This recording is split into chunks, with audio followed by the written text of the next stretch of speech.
नमस्कार, India news देख रहे हैं आप। मैं गरिमा श्रीवास्तव आपके साथ। हम सब ट्रेन में कभी ना कभी यात्रा जरूर कर चुके होंगे।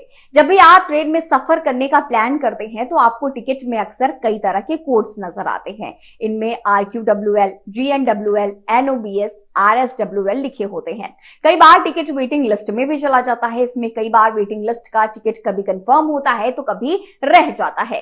कई बार टिकट कंफर्म हुआ या नहीं, कोड की जानकारी नहीं होने पर उसका मतलब आप समझ भी नहीं पाते। और आपकी इसी दुविधा को दूर करने के लिए हम आज आपको इन शॉर्ट में दिए गए शब्दों का मतलब समझाने जा रहे हैं। सबसे पहले बात करेंगे GNWL यानी कि जनरल वेटिंग लिस्ट की। इसका मतलब है जनरल वेटिंग लिस्ट। आपने जिस ट्रेन की टिकट ली है वो ट्रेन वही स्टेशन या आसपास स्टेशन में बनकर खुलती है। इसमें टिकट कंफर्म होने के चांसेस ज्यादा होते हैं। अब बात करते हैं WL यानी कि वेटिंग लिस्ट की, यानी सीट कंफर्म नहीं है। वेटिंग लिस्ट ज्यादा नहीं है तो टिकट कंफर्म हो सकती है। अब हम बात करेंगे CNF की। CNF का मतलब होता है कंफर्म सीट। इसका मतलब साफ है कि आपकी सीट कंफर्म हो चुकी है, साथ ही आपको bogie number, seat number, PNR number भी टिकट पर नजर आएगा। अब हम बात करेंगे RLWL की। इसे रिमोट लोकेशन वेटिंग लिस्ट कहते हैं। दो बड़े स्टेशनों के बीच जहां पर ज्यादा ट्रेन नहीं आती तो ऐसे में इस तरह का टिकट मिल जाता है। ऐसे टिकट कंफर्म होने के चांसेस ज्यादा होते हैं। अब हम बात करते हैं RSWL की। कई बार टिकट पर RSWL कोड लिखा होता है और इसका full form road side station waiting list होता है।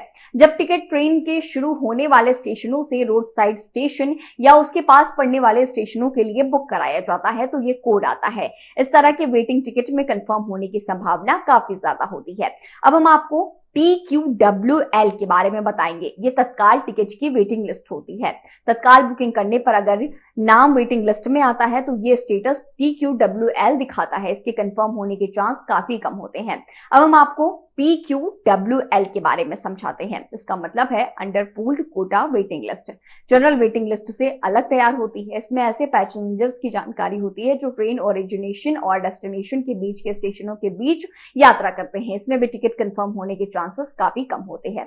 अब हम बात करते हैं NOSB की। इसको नो सीट बर्थ कहते हैं। रेलवे 12 साल से कम उम्र के बच्चों से चाइल्ड फेयर लेता है लेकिन उन्हें सीट अलॉट नहीं होती। ऐसे में PNR स्टेटस में NOSB कोड नजर आता है। अब हम बात करेंगे RAC की। इसका मतलब तो आप जानते ही होंगे कि आपको सिर्फ बैठकर सफर करना पड़ेगा।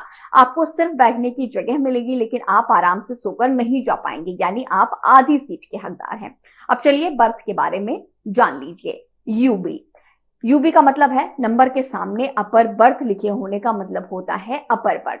MB नंबर के सामने MB लिखे होने का मतलब होता है मिडिल बर्थ।